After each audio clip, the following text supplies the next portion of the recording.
É muito satisfatório para nós, começando este tempo comum da igreja, logo após as festas de Natal que tivemos, este longo período do Advento, entrar na dinâmica de sermos apresentados em Cristo.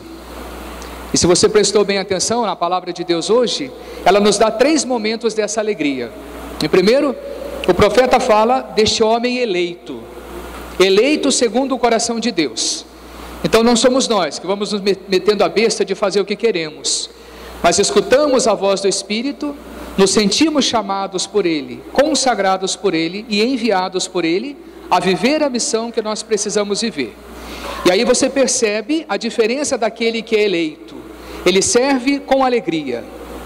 O servir na palavra de Deus não significa o sentimento de empregado, de escravidão, mas um sentimento de pertença. Sou servo de Deus, eleito de Deus. Por isso aquilo que faço, aquilo que prego, aquilo que testemunho, precisa em primeiro lugar passar por essa coerência em mim e pela alegria que me faz estar aqui. O servo é alegre, porque sabe o que está fazendo. Quando você encontra alguém de igreja triste, bocambúzio, fazendo o seu trabalhinho, você pode entender, aqui não existe eleição alguma. Existe um interesse da minha parte e uma não compreensão daquilo que Deus pode fazer em mim. Todos nós podemos? Sim, Deus nos quer a todos, mas é preciso destrancar o coração para viver essa experiência com Ele. E aí você compreende esta introdução de Paulo, quando ele chega à comunidade de Corinto, falando também do irmão Sóstene, dizendo, nós, apóstolos escolhidos por Cristo, segundo a graça de Deus.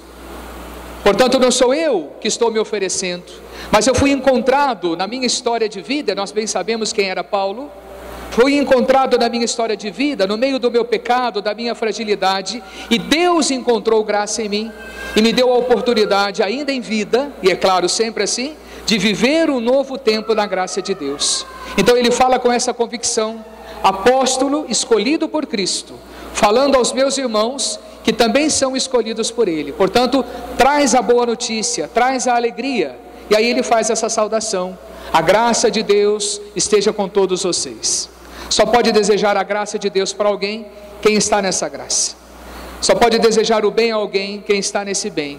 Só pode desejar Cristo para o outro quem está vivendo essa experiência de Cristo.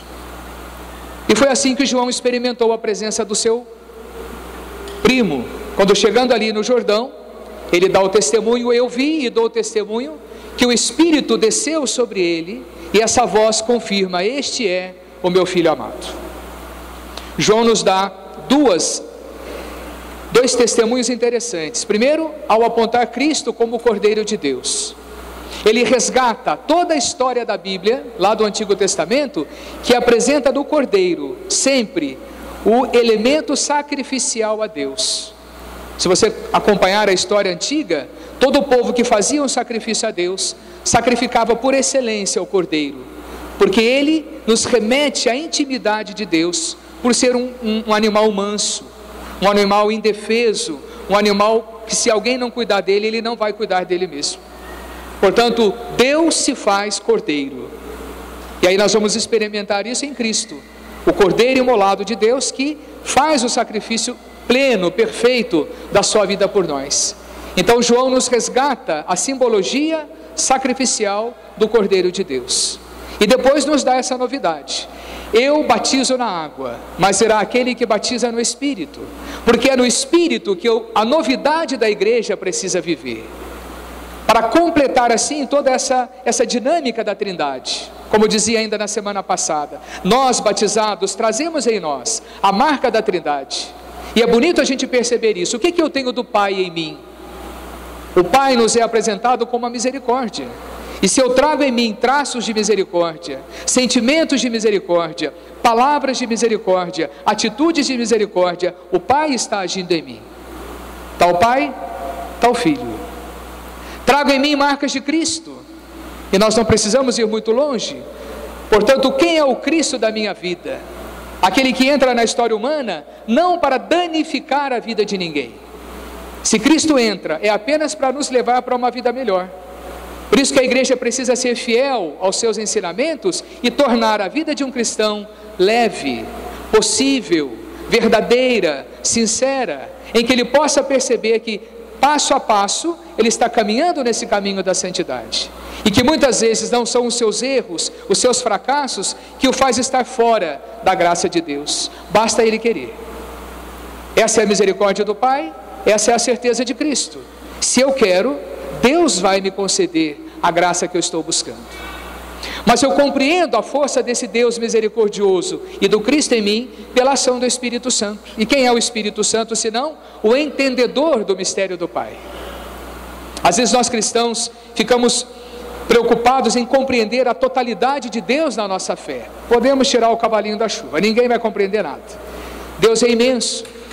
O máximo que nós conseguimos chegar por uma teologia, pela Sagrada Escritura, é esbarrar no cenário da história de Deus.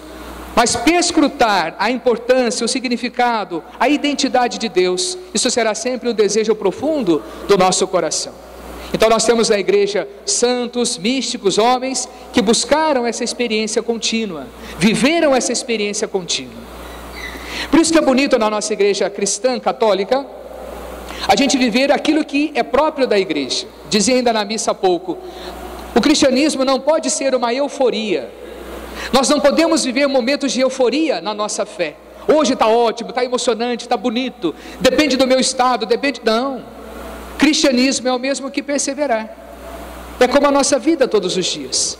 Você tem o programa do seu dia a dia, você tem as suas atividades do dia a dia. A fé, ela caminha nessa dinâmica. Eu não quero viver euforia com Deus, eu quero viver o tempo da graça. E o tempo de Deus é todos os dias. É hoje, é amanhã, é depois de amanhã, foi ontem, será de semana que vem. Para nós que buscamos o nosso compromisso dominical da celebração, que nos fortalece, para muitos que buscam a sua missa diária, sabem a importância disso. Para muitos que, além disso, buscam pelo grupo de oração, por alguma prática particular da oração, do encontro com a Bíblia, do Santo Terço, ou seja, instrumentos que me permitem viver essa dinâmica da presença de Deus em mim, experimentam isso. A minha fé é uma fé que persevera todos os dias nessa experiência. Isso pode nos ajudar a compreender em que estágio hoje eu estou vivendo a minha fé. Se Deus para mim é um Deus que entra no desespero da minha vida, ou é um Deus que está todos os dias comigo? Se o Deus da minha fé é um Deus que entra em altos momentos, em picos da vida, ou é um Deus que está constantemente comigo? Se o Deus da minha fé me aproxima cada vez mais da Eucaristia, do sacramento da reconciliação, de um grupo de oração, de um momento de adoração, por quê? Porque a minha alma tem sede de Deus. A gente se torna cristão de fato quando a nossa alma começa a ter sede de Deus. Eu tenho sede de Deus. E aonde é que eu vou encontrar Deus? Ao Deus da nossa fé, que se encontra dentro da igreja sacramental, e ao Deus da nossa vida, que se encontra exatamente em nós, irmãos e irmãs. Mas nós não podemos deificar todo mundo. Vamos deixar Deus ser Deus. E amando esse Deus, adorando esse Deus, então eu vou levar de maneira leve, de maneira bonita, de maneira coerente, esse cristianismo do meu encontro para a vida dos meus irmãos e irmãs. Então você vai se perceber qual tem sido o seu cuidado para com a palavra de Deus, qual tem sido o seu cuidado nos momentos de oração da sua vida, como tem sido esses momentos para você. Você é aquele tipo que reza sempre correndo daqui para lá no desespero do dia a dia. Você encaixa a presença de Deus no seu dia a dia, porque a gente não tem muito tempo para Ele. Só que quem vai nos salvar, infelizmente, não é a correria da nossa vida, é o tempo de Deus. Não é essa dinâmica louca que o ser humano entra todos os dias à custa de buscar o que não tem, que vai salvá-lo. Pelo contrário, o que salva o ser humano é esse tempo precioso de Deus. E o tempo de Deus só precisa disso, que eu esteja inteiro nele. Não dá para fazer uma experiência de Deus pela metade. Não dá para eu fazer uma experiência com o Deus da minha fé se eu não estou inteiro nessa experiência. Isso pode acontecer com todos nós, minha gente. Posso estar aqui, mas eu estou longe. Isso pode acontecer com todo mundo. O duro é quando fico sempre longe. Que de vez em quando eu fique longe, não tem problema. Mas o duro é viver eternamente no mundo da lua, no mundo que está nos pedindo aqui. É aqui que eu preciso fazer a minha experiência de Deus. Então vamos nos desafiar neste tempo. Oxalá também tenhamos a coragem de dizer como João: eis o Cordeiro de Deus, ou seja, eis o Deus que se sacrificou por mim. do qual o Espírito me revela isso, e do qual eu sou chamado a viver continuamente essa experiência de Deus. E como igreja, que somos todos nós, cada vez mais tornar possível essa experiência na vida dos nossos irmãos e irmãs.